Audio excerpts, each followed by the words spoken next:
In 2015, after working with my life coach, I decided to face a fear every single day that year. So in 2015, for 365 days, I woke up and the first thing I said to myself was, what scares me? Like those three words changed my life every day for 365 days. And then the first thing that popped into my head was the fear I had to face that day. This was a commitment to myself, not a New Year's resolution. This was a commitment to change.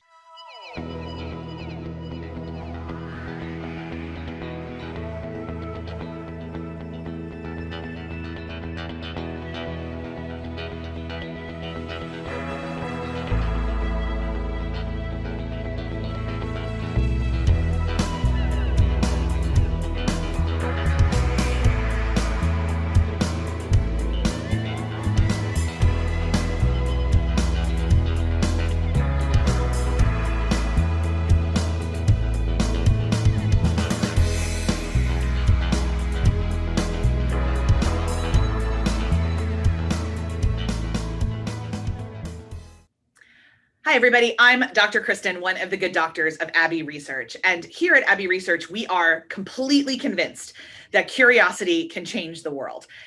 The way that we change our thinking and expand our worldview is through stories and relationships, and all of those start with questions. In service of that, we have this series. It's called Welcome to My World, where I talk to fascinating folks from all different walks of life about something that they do that I know nothing about. The way we usually say it is that I talk to people who are different than me, which is everybody, about something that makes them different from me. And today is absolutely no exception. I have another friend that I met on Clubhouse, which you've heard me talk a lot about on this series. Today, I'm talking to Lynda Sunshine West, who is known as the Queen of Collaboration, and I can definitely attest to that. She's a speaker, a 6 times bestselling author, mastermind facilitator, executive film producer, red carpet interviewer, and the founder of Women Action Takers. Her mission is to help 5 million women entrepreneurs share their voice with the world with her mastermind collaboration projects, podcasts, and events. She believes in cooperation and collaboration and loves connecting like-minded people. And I think that's a serious, serious skill. So I'm really excited to talk to Lynda about it. Lynda, thank you so much for joining me. So thanks for having me. I'm curious. It's always a good posture to start with, as we say. So I am definitely curious about this 5 million women call that you've got. Can you give me the story of how you landed on that mission? Yeah, thank you so much for asking, and thanks for having me. It's been interesting, and the interesting enough about the curious part is that that's been part of my mission. I mean, part of my process, of getting to where I am today is through that curiosity. And it's funny because when I was little, I was called nosy. I was told to, be quiet, stop asking so many questions and all these things. And then now it's become part of my life. I've interviewed hundreds of people. I've interviewed people on the red carpet, interviewed stars and stuff. So it's been a fascinating journey that once I tapped into that, questions and curiosity is a good thing, that I started asking more questions and becoming more curious, and through that process, I've met some just incredible people who have helped me to open my mind, my heart, and my soul to who I am, what I'm all about, and what my mission is while I'm here on this planet. And just briefly, I grew up in a very volatile, abusive, alcoholic household, and this caused me to become a people pleaser. And I had so many fears, that I wouldn't do a lot of things I wanted to do because I was too scared that either they wouldn't like me or they would judge me, or, just whatever fears there were. So at 51, I ended up hiring a life coach, and she helped me to get on a path, the right path. She helped me to get on that right path and start questioning myself. Who am I? What is my purpose? What is my value? Why am I here on this planet? And start asking these questions, and the answers started coming. And it was just an amazing twist that had for me. And so since then, first of all, my entire life is completely different with the exception of my family. Other than that, I don't have any friends from my past in my life because that's who I used to be. That's not who I am today. And I'm okay with that. I'm more than okay with that. I'm ecstatic about it because I'm meeting so many incredible people like you, Kristen. I'm meeting all these amazing people wherever I go, and that's who I'm attracting to me.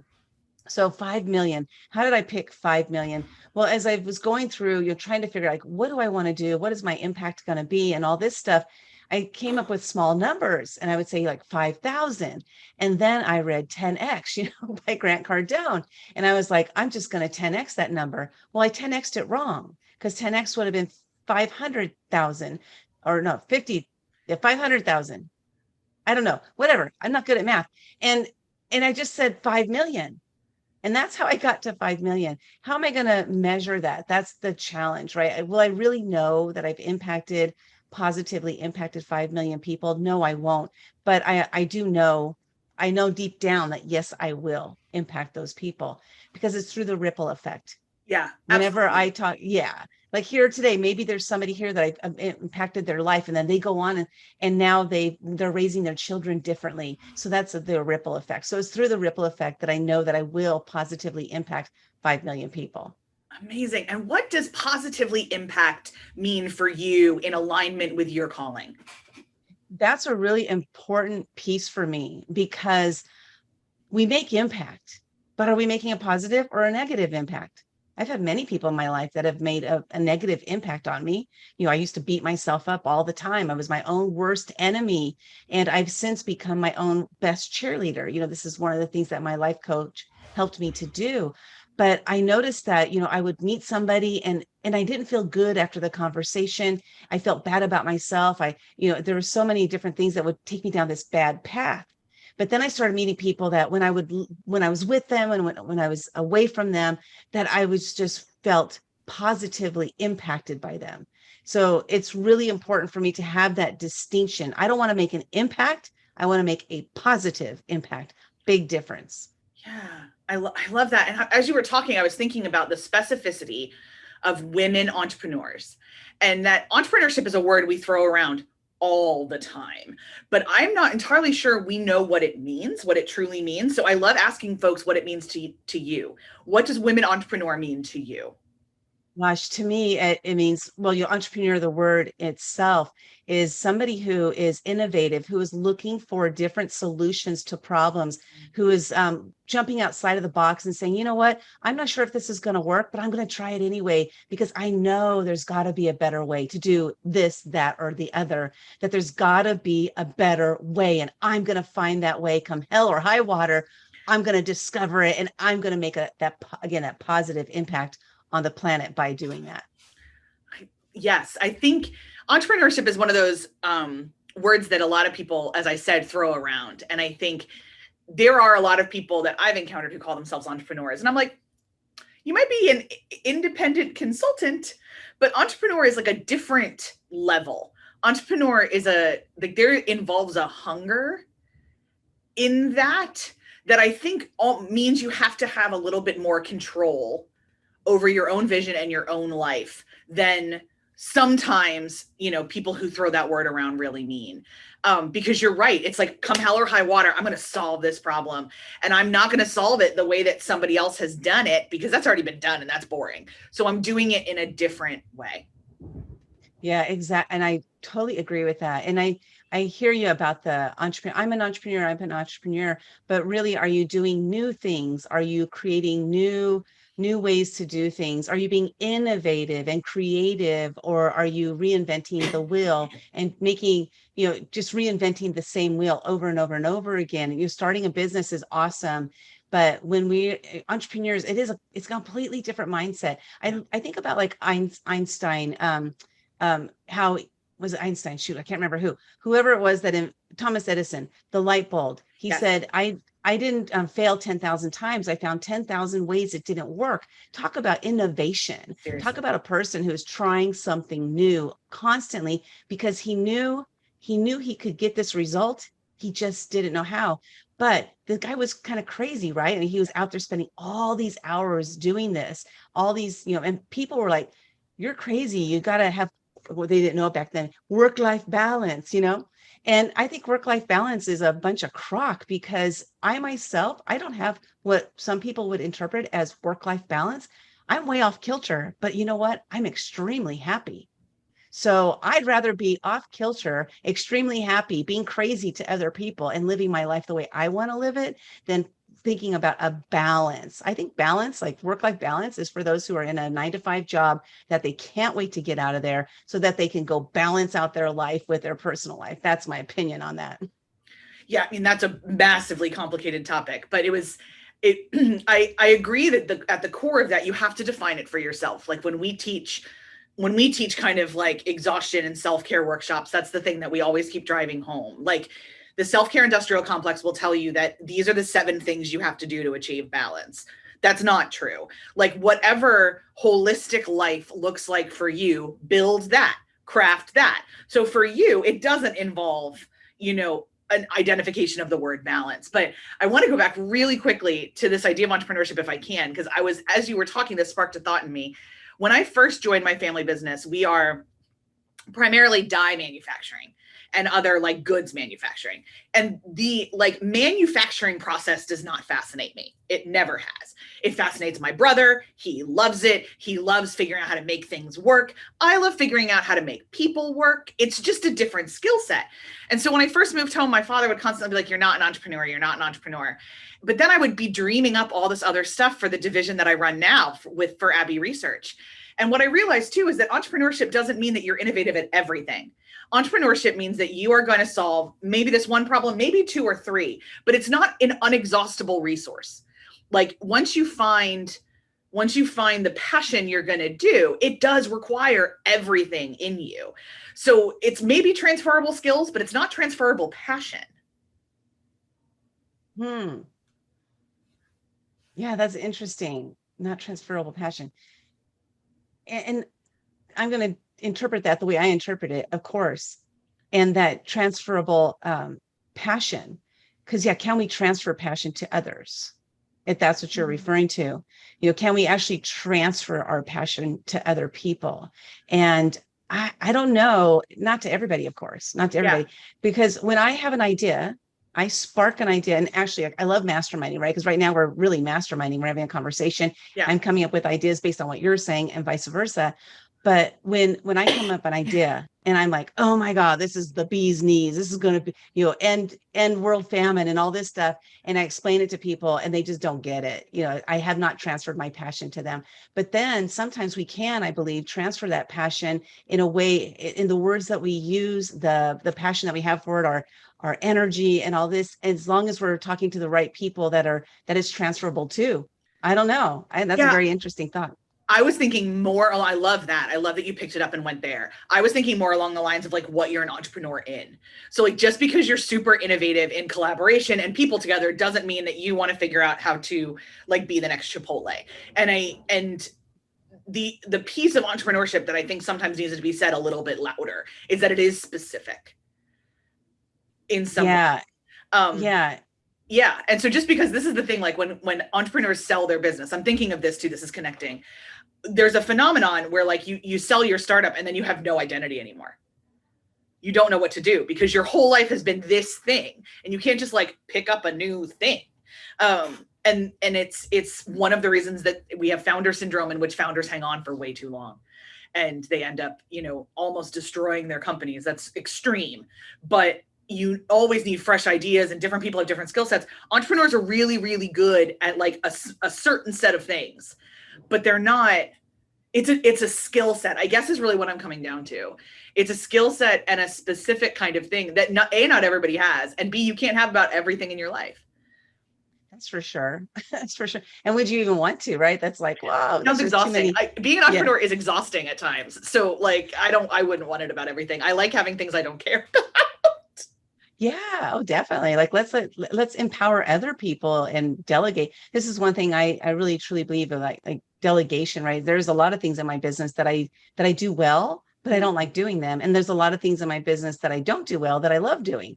And those are the things that I need to learn to delegate. And here's the thing is when we delegate to others, we empower them to step into their zone of genius. And so I think delegation is very crucial to success of business and to making that positive impact on the planet. Totally, absolutely valid. Would you mind unpacking the phrase zone of genius for any of my viewers who haven't heard it?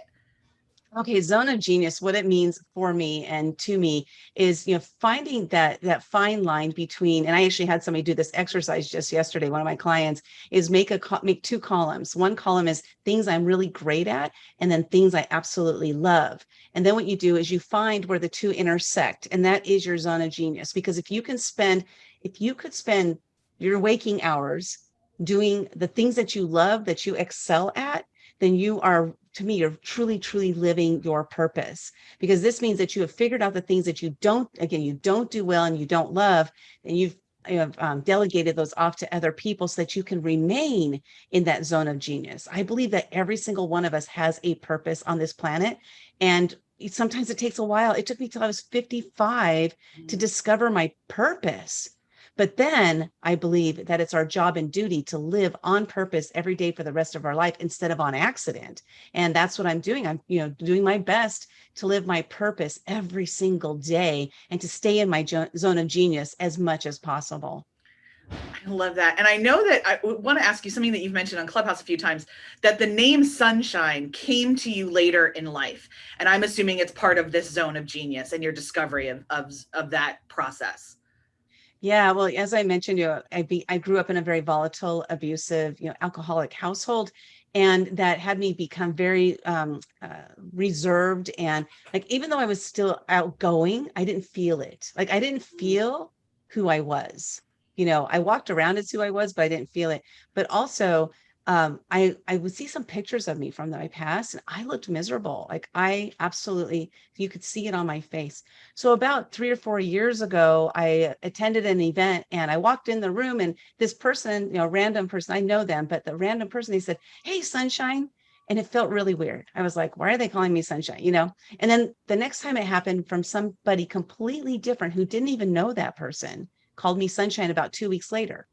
And then it happened again about a month later. And I said, there's something here about Sunshine that I just need to go ahead and accept that I am Sunshine when I walk around.